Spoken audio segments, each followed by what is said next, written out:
यहाँहरू सबैलाई नववर्ष 2083 को शुभ अवसरमा हार्दिक मङ्गलमय शुभकामना।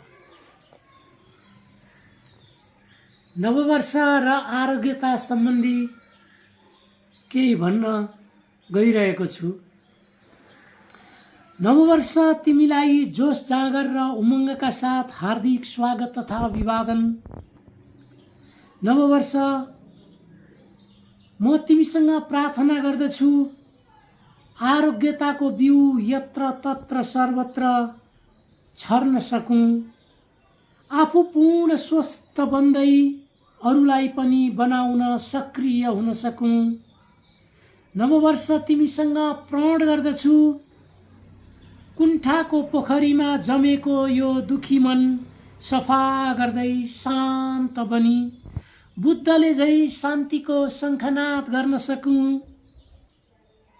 नववर्ष तिमीसँग प्रणाम गर्दछु अपेक्षा र पूर्वाग्रह बिना अरूलाई दिने मात्र प्रेम हो भन्ने बोध गरी प्रेमपूर्वक सम्बन्ध गाँस्न सकूं।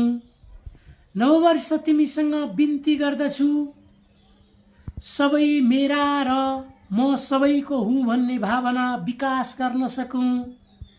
नववर्ष तिमीसँग अनुनय विनय गर्दछु देवालय शिवालय र सबै आस्थाका धरोहरलाई सम्मान गर्न सकूं। पञ्चतत्व र मोक्ष के हो भन्ने बोध गरी साधना गर्न सकूं।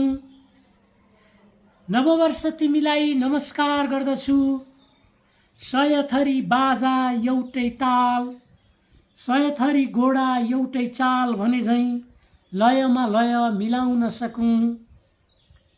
वसुदैव कुटुम्बकम मन्त्र जताततै फैलाउन सकूं। योग प्राणायाम ध्यान गर्दै अरूलाई सेवा गर्न सकूं। सत्यम शिवम सुन्दरमको पथमा अघि बढ्न सकूं। सत्यम शिवम सुन्दरमको पथमा अघि बढ्न सकूं। धन्यवाद।